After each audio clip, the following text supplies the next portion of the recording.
Samajwadi party के लोगों पर झूठे मुकदमे लगे हैं। ये भारतीय जनता पार्टी ने जो नई परंपरा चलाई है, ये लोकतंत्र को खतरा पैदा कर रही है। लोकतंत्र में ये स्वस्थ व्यवहार नहीं है कि आप अपने पॉलिटिकल लोगों पर झूठे मुकदमे लगाएं। ये सरकार कहती है कि हम इन्वेस्टमेंट लाएंगे। जिन कंपनियों ने एमओयू किया है, क्या इन्वेस्टमेंट आएगा? और लखनऊ में जो तैयारी हो रही है इन्वेस्टमेंट की, कम से कम सरकार ये बताए कि पिछली बार इन्वेस्टमेंट कितना आया था जब पहले बार एमओयू हुए थे। मुख्यमंत्री जी तो कह रहे हैं 75% वो ज़मीन पर ले आए।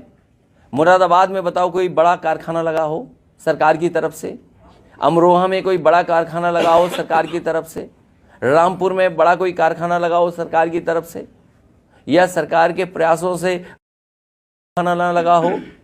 जब इन जिलों में और हम आसपास के जिलों में उत्तर प्रदेश में देखते हैं कि कहीं भी कोई बड़ा इन्वेस्टमेंट नहीं आया है, तो हम कैसे मान लें कि जो एमओयू हो रहे हैं वो सच एमओयू हो रहे हैं? और सच्चाई तो ये है कि भारतीय जनता पार्टी के लोग कागज़ लेकर के घूमते हैं और कहीं कोई अगर टाई पहने और सूट पहने दिख जाए उससे एमओयू कर लेते हैं। 5 लाख करोड़ का तो ज़मीन पे पहुंचा नहीं, अब तैयारी है न जाने कितने लाख करोड़ की, तो क्या ज़मीन पर पहुंचेगा? ये भारतीय जनता पार्टी जनता को धोखा दे रही है। जिस तरीके से नंबर 1 पे उद्योगपति पहुंचाने का सपना दिखाया था, वो पता नहीं उद्योगपति कहाँ पहुंचेंगे। और अभी तो शेयर गिर रहे हैं, पूरी सरकार लगी है बचाने में, पूरा तंत्र लगा हुआ है बचाने में, पूरी फाइनेंशियल इंस्टीट्यूशंस लगी हैं बचाने में। तो सोचिए, जब एक उद्योगपति के साथ इतनी इंस्टीट्यूशंस हों वो नहीं बच पा रहा है, तो और आम व्यापारी उद्योगपतियों का क्या होगा? जब देश का इतना बड़ा उद्योगपति डूब रहा है, तो उस इन्वेस्टमेंट के बहाने उत्तर प्रदेश में कौन इन्वेस्टमेंट करने आएगा? मुझे याद है जिस समय बिजली विभाग का प्रोविडेंट फंड उनके कर्मचारियों का एक प्राइवेट कंपनी में इन्वेस्ट कर दिया गया था।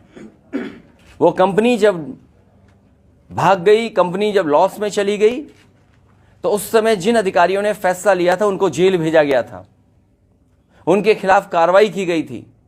मैं इन्हीं भारतीय जनता पार्टी के लोगों से पूछना चाहता हूं, LIC, state bank of India और न जाने कितनी संस्थाओं का पैसा अपने सबसे प्रिय उद्योगपति को लगा दिया। आज कई लाख करोड़ का घाटा हो गया है।